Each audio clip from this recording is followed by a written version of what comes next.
Vamos a hablar de la utilidad del tratamiento médico en la cardiopatía isquémica.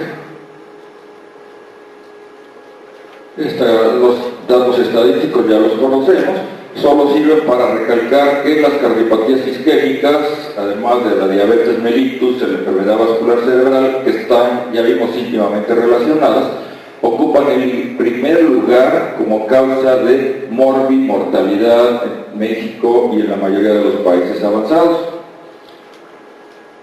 Eso quiere decir que todos los médicos en un momento dado vamos a tener que atender pacientes con cardiopatía isquémica. Cuando hablamos de cardiopatía isquémica no nos estamos refiriendo únicamente al infarto agudo del miocardio.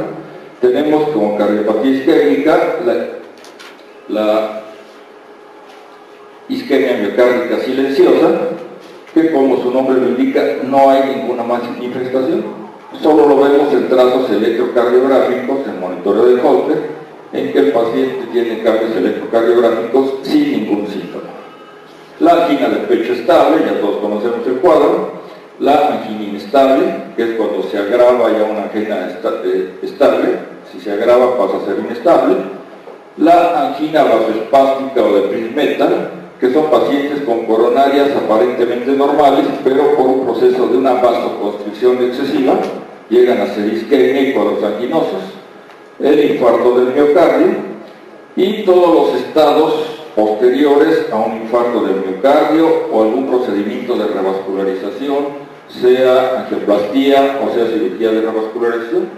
Muchos de estos pacientes ya van a estar asintomáticos, pero eso no quiere decir que se resolvió el problema y que ya no los vamos a proteger. Entonces, tenemos que seguirlos cuidando durante toda su vida.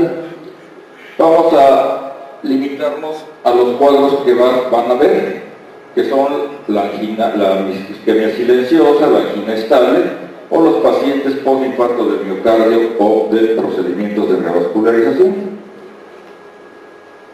El miocardio, como cualquier otro órgano, está sujeto a necesidades miocárdicas de oxígeno y el aporte que le llega.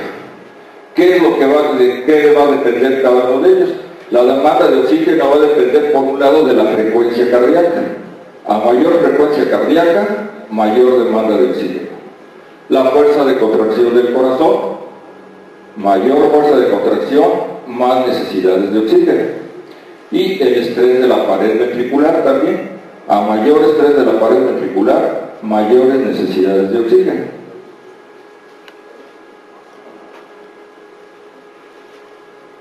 ¿De dónde nos va a llegar este oxígeno? Pues el aporte del miocárdico por medio de las arterias coronarias. Y este aporte coronario va a depender, por un lado, de la presión de perfusión. A mayor presión de perfusión, mayor cantidad de oxígeno. Cuando se empiezan a tapar las coronarias, a disminuir la luz, disminuye la presión de perfusión, menor cantidad de oxígeno. Y la resistencia vascular coronaria también. Si está aumentada la resistencia coronaria, va a haber mayor dificultad en la circulación de la sangre y menor el aporte. ¿Qué pasa en situaciones anormales? Aquí en las situaciones anormales, la demanda de oxígeno va a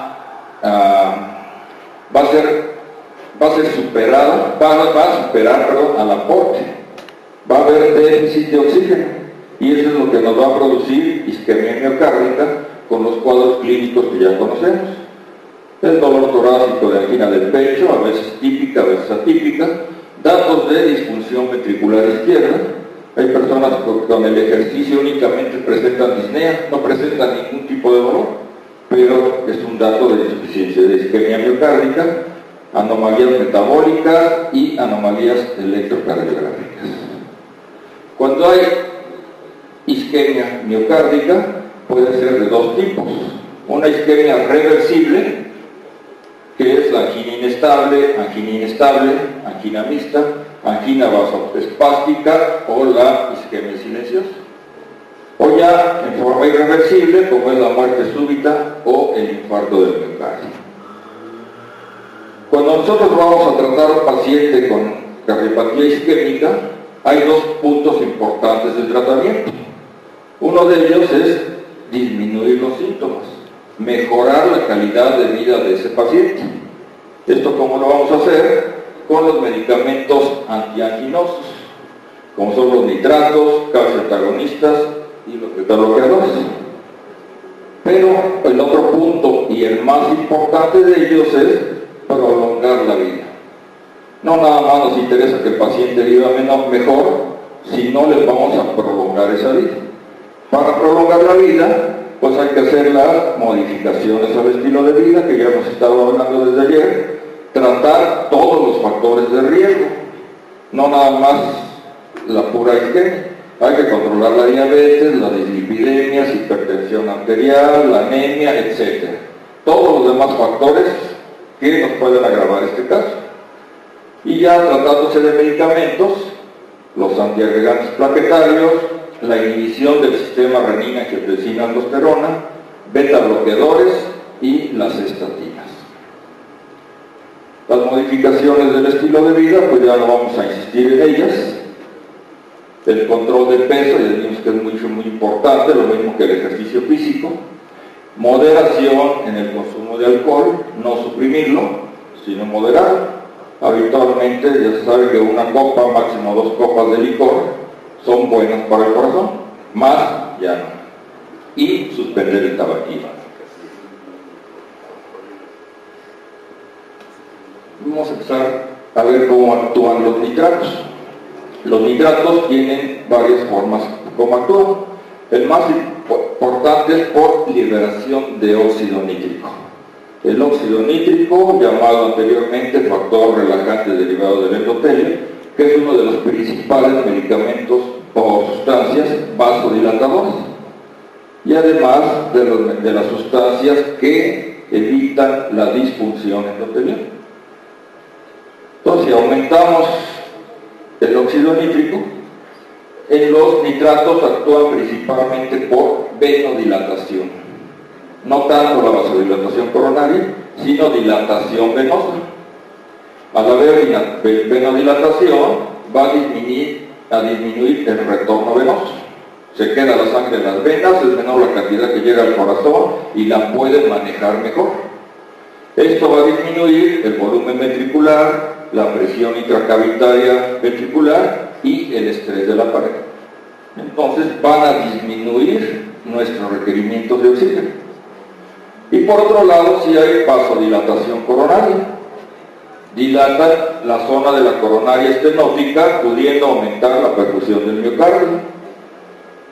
Puede aumentar el flujo sanguíneo colateral a las zonas isquémicas, y en algunos casos, la misma vasodilatación periférica disminuye la presión arterial y por lo tanto reduce la poscarga. Entonces aquí tenemos el esquema de cómo actúan. Disminuyen el retorno venoso, disminuyen el tamaño de la cavidad ventricular izquierda, el estrés de la pared, menor demanda de oxígeno. Disminuyen el gasto cardíaco, disminuyen la presión arterial, menor demanda de oxígeno. Disminución de la resistencia periférica, menor presión diastólica ventricular izquierda, menor demanda de oxígeno. Un punto importante es que al disminuir la presión telediastólica del ventrículo izquierdo, mejora la perfusión subendocárdica. El corazón, el ventrículo izquierdo, sufre más cuando hay isquemia subendocárdica. Cualquier cosa que aumente la presión adentro del ventrículo, dentro de la cavidad ventricular, va a dificultar el llenado de sangre a nivel del subendocardio. Entonces, sustancias o situaciones que mejoren la presión subendocárdica nos van a ayudar mucho a mejorar los síntomas de la angina de pecho. Además, aumenta el tamaño de los vasos coronarios epicárdicos y dilatación de las arterias o vasos colaterales, y la prevención del espasmo coronario nos va a aumentar el aporte de oxígeno a ese miocardio. Uno de los puntos importantes es que evita la constricción paradójica de las arterias coronarias. ¿Qué queremos decir con esto?